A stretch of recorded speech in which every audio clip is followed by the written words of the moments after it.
We could all use therapy. Here is some free clarity. It's season 3 of. So the title is not clickbait. I almost died yesterday. I was driving, doing a Lyft, which is my job, and I had a very kind young lady in the back seat, and she had her service dog with her. Oh my God. And I'm driving south on Greenland Drive in Murfreesboro, Tennessee. It's raining, medium hard-ish, like not so hard to where you have to turn the windshield wipers like way the hell up, but just hard enough to where you have to have the windshield wipers constantly going, like like back and forth, like there's no pause between the whatever, you know what I mean? People always talk about how people have this thing where they say, oh, people in Tennessee don't know how to drive. People in Nashville don't know how to drive. Oh, people in New York don't know how to drive. Oh, people in Kansas, people in California. Yeah. People generally aren't good at driving. And I think it's because We live in a society. where you're allowed to operate this heavy machinery that can go 60, 80, 100 miles per hour at the age of like 15. And most people don't go to driving school. They're taught by their parents. But throw all that out the window. It's raining. Like medium hard raining. So I'm going south on Greenland. There are 2 lanes on my side of the street. I'm in the left lane. I'm not in the turning lane. And there's this white van. Could be the size of a U-Haul. It's not like an SUV looking van. It looks like a van that was rented out by a company or something. And I notice it is just headed directly towards me. Like it is literally in my lane, just going the opposite way, like directly at me.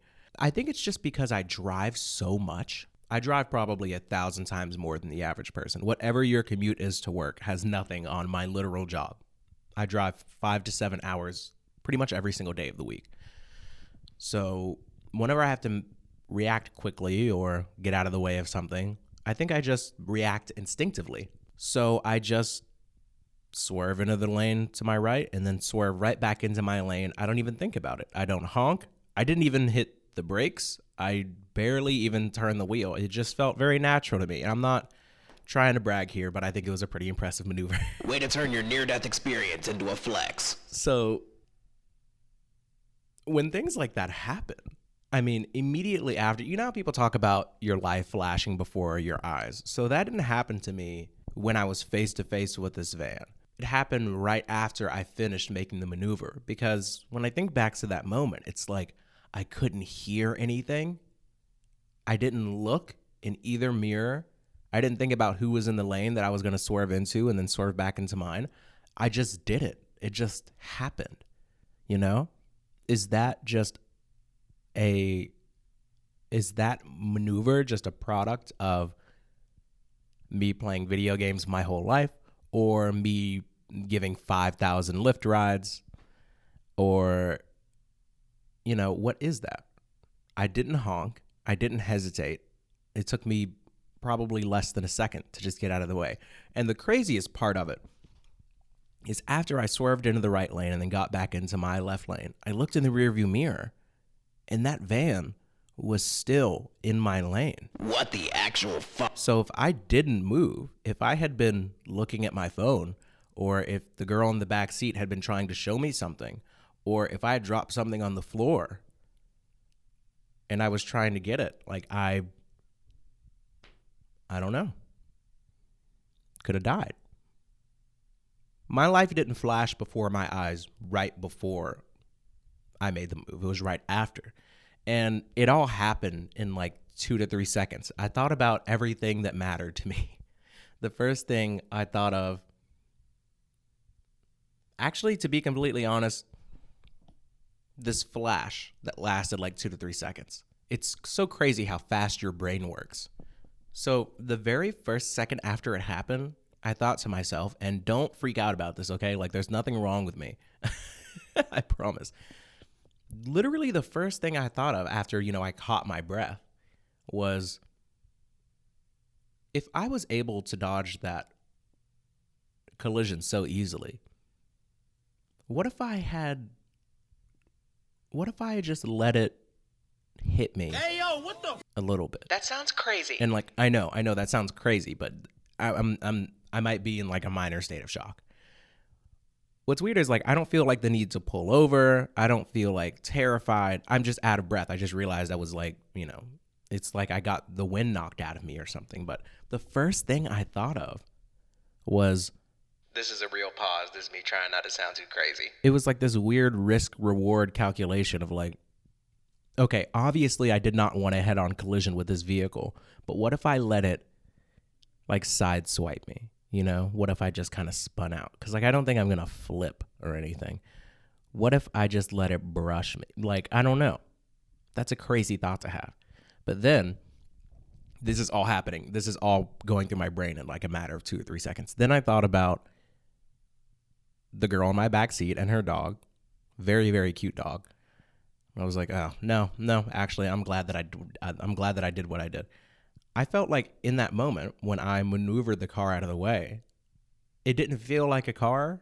I wasn't thinking about myself or even her and her animal in the car. Like I wasn't thinking about it. I was just thinking we are all this one thing that needs to avoid this one thing.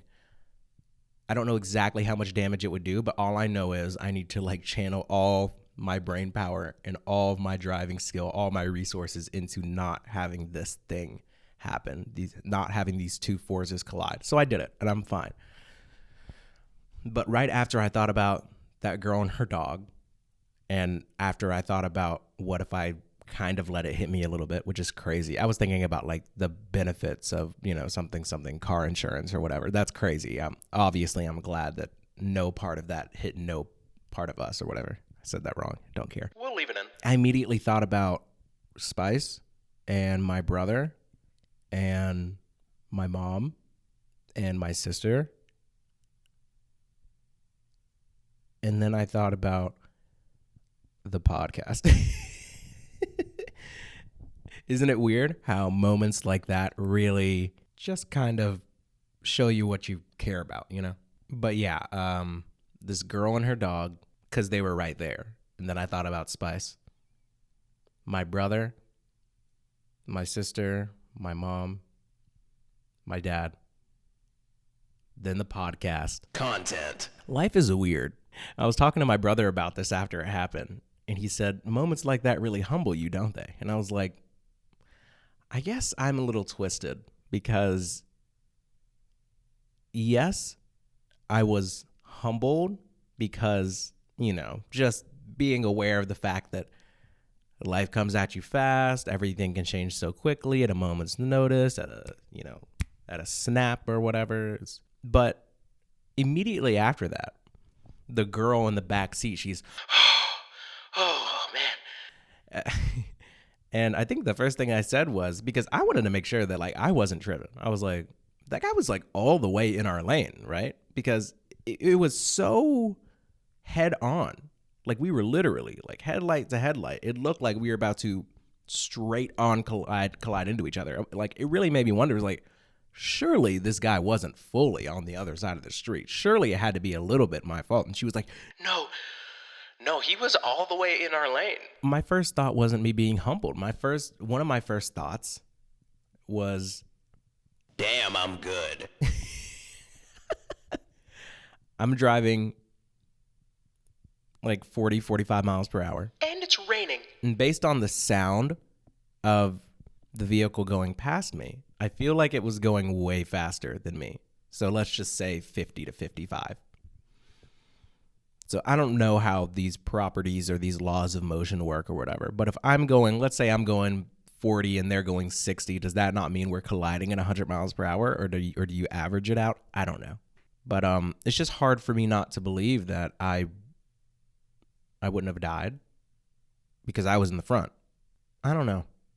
I'm glad I'm alive, by the way. I feel like, I don't know if I've said that yet. And I don't want people to think that, me expanding on this one incident is just me basically saying I don't care what happens to me. That's not true. I really do. I'm really glad that, Glad that I'm alive. moments like that really put your life into perspective. Not like any specific one, but just, in general. So I have this job interview today. Man, wouldn't it be nice to have a job where I don't have to deal with the possibility of something like that happening all the time? And if I do get a job, like a real job. Lyft is a real job. And it would be weird to say that Lyft isn't a real job. I'm going to share something with you that you don't need to know. So last year I made $7,000 just doing the lift. That's not as impressive as you think it is. So that's good. Like I could, that's pretty good. So it'd be kind of silly to say it's not a real job, but I also drive so much. And this incredible 2017 Nissan Altima that I have, a little flex. Flex. It's not that much of a flex because the car is going to fall apart. I can't keep driving it like that. It doesn't matter how much money I'm making. It's a machine and it's deteriorating. Every day it loses its value a little bit more, especially if I'm driving it 150 miles every day or whatever. Obviously, if I get another job, even if I get one in Nashville, I'm still going to have to drive to and from that job every day, but it's not going to be for 5 to 6 to 7 hours. Every minute, every second that I'm on the road is a risk. Cars are big. Cars go fast, and they can be used as weapons, i.e. Waukesha, Wisconsin. Anyways, I'm going to have to do a lot of editing and post here to make sure that this episode doesn't sound as depressing as I feel like it does as I'm wrapping it up right now. Well, that's what we're here for. Always got your back. Yeah, Editor Derek. The podcast is called Derapy, and I feel like for me to experience something like that and then just come on here and talk about whatever I saw on Twitter, sports, music, whatever, movies, TV shows I'm watching. For me to just come on here and do that and not acknowledge the fact that I almost died yesterday would feel weird. So I'm good. I'm going to be seeing my family this weekend. Today's actually my brother's birthday, by the way. Happy birthday. He's turning 30. That's crazy. That's old. But happy birthday. Glad that you're alive and glad that I'm alive. That's kind of a weird coincidence, All right, I'm going to wrap this up. I'm on YouTube. Subscribe for daily uploads, videos.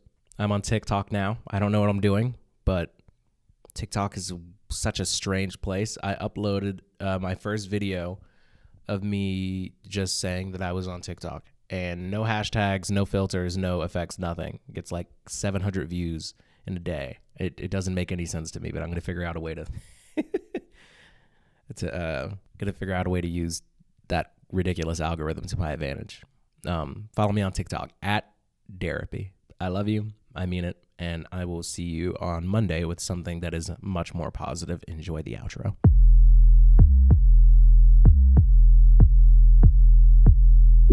Crack in my windshield, I'm pissed off. If you a hater, get lost. Get lost. Yeah, it's my show and I'm in charge. Don't eat lemon pepper wings, but I'm the big boss. Please cut me slack, man, need a discount. About to jump off the roof, that's a dismount.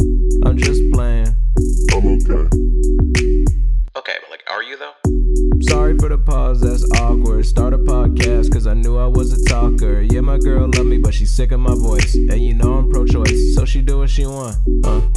Why they hate when I get political? I'm a deep thinker, that's critical. Way too serious for a dude not getting paid. Man, I really need a shave. You know what sucks? Most of season 2 a day.